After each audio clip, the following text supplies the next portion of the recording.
अस्सलाम वालेकुम dear students.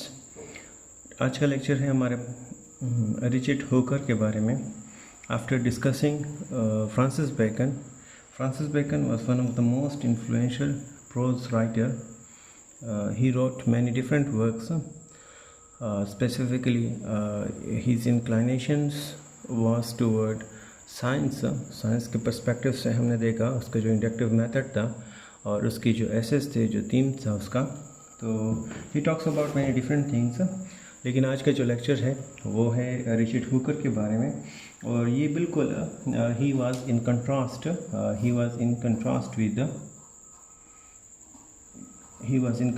With Bacon. Completely opposite था बेकन की सोच से. और क्योंकि जो व्यूज़ हमें बेकन्स के मिले थे वो यहाँ पर रिचर्ड हुकर्स में हमें बिल्कुल इंटायरली डिफरेंट व्यूज़ यहाँ पर मिलते हैं. और ये भी एलिज़ाबेथन प्रोज का one of the greatest prose writer था, उसको कंसीडर किया जाता है. The he was not like a Francis Bacon, क्योंकि उसका जो एरिया था वो बहुत ही ज़्यादा वाइड था और उसकी स्कोप भी बहुत ज़्यादा है. बट फिर भी जो हमारे पास यहाँ पर रिचर्ड हुकर है, he was also one of the most influential and very most famous pros writer.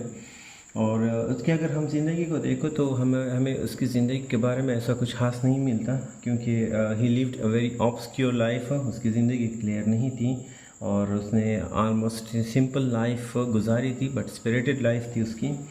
और इसके अलावा अगर हम तो ऐसा कुछ है नहीं उसके लाइफ के बारे में. अगर हम देखते हैं कि बेकन जो था वो उसने सब कुछ सारा नॉलेज लिया था just like a Shakespeare. So Bacon took all his knowledge from the province. Bacon को जो सामने जो कुछ नज़र आया, जो कुछ था वहाँ पर, जो सोसाइटी में था, बिल्कुल शेक्सपियर की तरह था. तो उसने वो सारी चीज़ें वहाँ पर उसने Bacon took all his knowledge from the province. जो उसके सामने पड़ा था वही चीज़ें उसने उठाई. टुक all the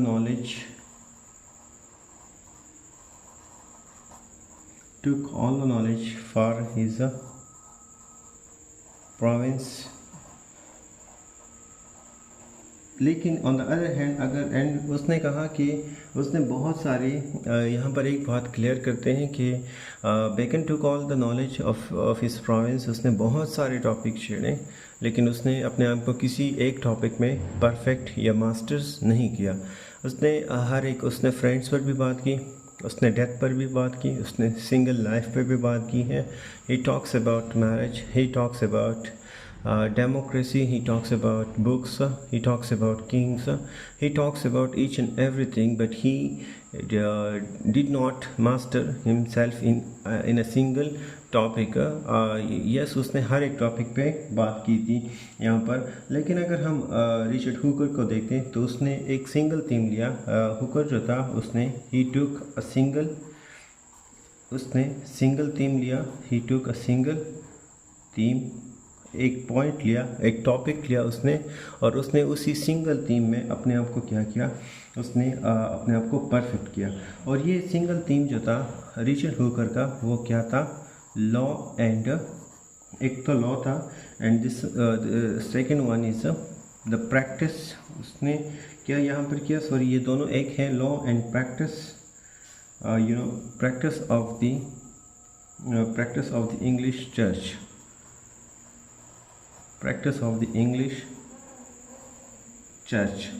तो यहाँ पर उसने किया, और उसने क्या किया, so handle it that no scholar even of the present day would dream of superseding it. कि उसने इतनी खूबसूरत से ये सारी चीज़ें दी गई कि आज की तारीख तक तो उसका कोई पैरेलल नज़र नहीं आया. तो क्योंकि उसने सिर्फ एक ही चीज़ पे उसका फोकस था और वो सिर्फ एक ही चीज़ में अपने आप को एक्सपर्ट बनाना चाहता था. और इसके अलावा उसने उसका हुकर जो था वो अपने उसका जो एक सबसे बेहतरीन वर्क था, जो सबसे ग्रेटेस्ट वर्क था उसका, जो ग्रेट वर्क था, वो work actually is none other than the laws of ecclesiastical. तो यहाँ पर मैं लिख लेता हूँ इसकी स्पेलिंग. ecclesiastical polity. तो ये सबसे एक बेहतरीन काम था उसका, रिचर्ड हुकर का। और इसके जो फर्स्ट 5 बुक्स थे वो तकरीबन फर्स्ट 5 बुक्स जो थे फर्स्ट 5 बुक्स जो थे वो तकरीबन उसने पब्लिश किए थे 1594 से लेकर यहाँ पर 1596 के दरमियान उसने पहले 5 बुक्स यहाँ के इसके पब्लिश कर दिए थे।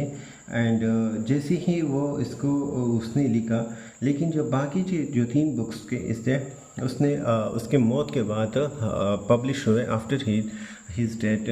सो यहाँ पर जो 3 बुक्स थे उसके ये पब्लिश हुए आफ्टर हिज डेथ, उसके मौत के बाद उसकी ये तीनों बुक्स पब्लिश हुई थी।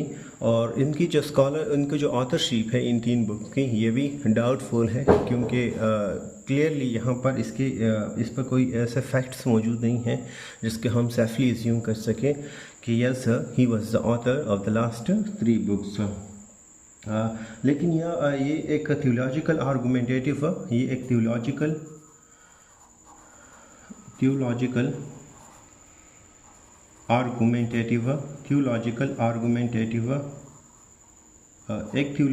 आर्गुमेंटेटिव बुक्स था, और जिसमें उसने इंटायरली जो उसका जो सब्जेक्ट था वो चर्च के बारे में था। And it will be read whenever a man desire to hear the power and stateliness of the English language. जब भी कोई भी बंदा इंग्लिश को पसंद करता हो और उसको सही मानों में पढ़ना चाहता था तो वो इस किताब को प्रेफर करता, क्योंकि यहाँ के जो सेंटेंस थे वो बिल्कुल सिंपल सेंटेंस जो थे वो बिल्कुल ज़्यादा सिंपल सेंटेंस थे, फ्लुएंट सेंटेंस थे, खूबसूरत तरीके से लिखे थे और रिमार्केबल थे, not only for its perfect form but also for its expression of reverence for the law. क्योंकि यहाँ पर इन सेंटेंसेस में उसको एक रेवरेंस वो लॉ को बहुत ज़्यादा इज्जत देता है, रेवरेंस फॉर द लॉ। तो उसके जो फॉर द लॉ को, कानून को वो बहुत ही ज़्यादा इज्जत देता है, which lies at the heart of the Anglo Saxon civilisation, क्योंकि ये चीज़ जो थी वो एंग्लो सैक्सन के बिल्कुल खून में शामिल थी। तो यहाँ पर अगर ये बात कहना हो, we can say that there can be no less acknowledged in her seat in the bosom of God, क्योंकि इस किताब में जो था वो लॉ के बारे में, चर्च के बारे में बहुत सारी चीज़ें थी।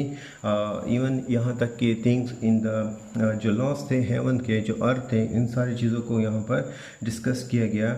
और उसने हर एक चीज़ को एक होमेज, एक इज़्ज़त दी, एक कानून दी कि जो चीज़ जैसे फंक्शंस कर रही है यूनिवर्स में, तो हर एक चीज़ को उसने बहुत ही ज़्यादा खूबसूरत तरीके से उसको इज़्ज़त दी है और उसको एक्सप्लेन किया है। और इसने ना सिर्फ मैन को बल्कि क्रिएचर्स को और उनकी जो कंडीशंस थे उन हर एक चीज़ पर उसने डिस्कस की, और लेकिन बहुत ही डिफरेंट तरीके से और बहुत ही डिफरेंट मैनर से लेकिन सबको बिल्कुल यूनिफॉर्म करके, और हर एक चीज़ को वो क्या कर रहा था, वो एडमायर कर रहा था।